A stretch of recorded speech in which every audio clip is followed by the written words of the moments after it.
Projetos e artigos que marcaram a época. Eu sou Newton C. Braga e aqui estão todas as revistas, centenas delas em que eu escrevi artigos e publiquei projetos. E como vocês podem ver, eu tenho a maioria desses projetos funcionando e montados. O projeto que escolhemos para comentar neste vídeo, ele foi publicado numa revista Saber Eletrônica número 77, de janeiro de 1979. É um projeto que atendia bem o nosso público da época, que gostava de mexer com som analógico. Naquela época não existia o som digital, né? Então todo mundo tinha lá os seus equipamentos de som e eram muitos que montavam os seus próprios acessórios, como por exemplo os mixers, os pré-amplificadores e tudo mais que tinha direito, como reforçadores, caixas acústicas, divisores de frequência e etc. E o que o pessoal gostava na gente naquela época é que a gente tinha muito desses projetos nas revistas que eram simples de montar.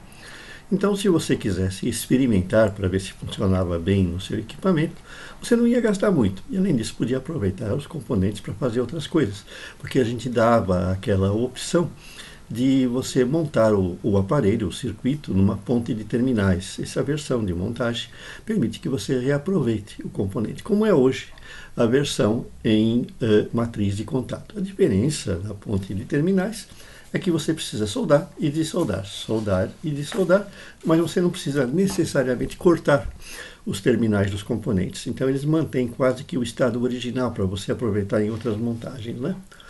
E o nosso pré-amplificador tinha um circuitinho simples. Ele era um controle de tom pré-amplificador com apenas um transistor. Era uma versão muito simples, que nós adaptamos a um pré-amplificador, um circuitozinho de um transistor, um controle de graves e agudos, baseados em potenciômetros e capacitores, e assim você tinha nesse circuito 2 potenciômetros em que você podia controlar os graves e agudos. Era uma coisa, inclusive, interessante, que se você montasse um amplificador de potência, você podia agregar esse circuito na entrada dele. Então você passaria a ter um amplificador com um controle de tom e pré-amplificador, o que era bastante interessante. E nós demos no artigo as versões, como eu falei, em ponte de terminais e também em placa de circuito impresso. E uma das coisas que a gente sempre salientava nesse tipo de projeto, e que era o principal causa de problemas, né?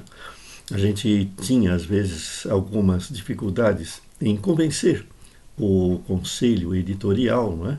Que o técnico lá era eu. E nós tínhamos um conselho editorial que era formado pelo dono da empresa, pelo marketing, né?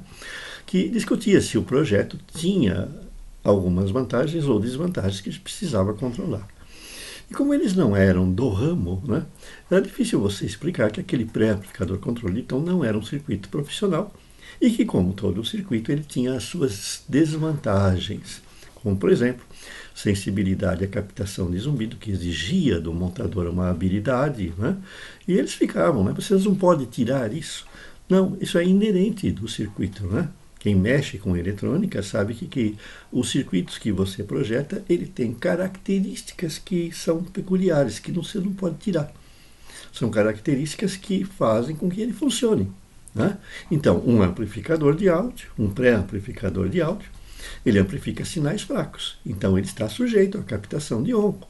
Nós não temos como eliminar isso, a não ser, certo? Recomendando que ele seja montado em caixa blindada, que os cabos de entrada e saída de sinal sejam blindados, que se você usar fonte de alimentação, ela tem que ter uma excelente filtragem, né? Então, a gente tinha que, às vezes, batalhar com esse tipo de coisa por trás dos bastidores, né? Para convencer que o circuito era aquilo. Ele não poderia ser modificado ou alterado sem perder as suas características, né?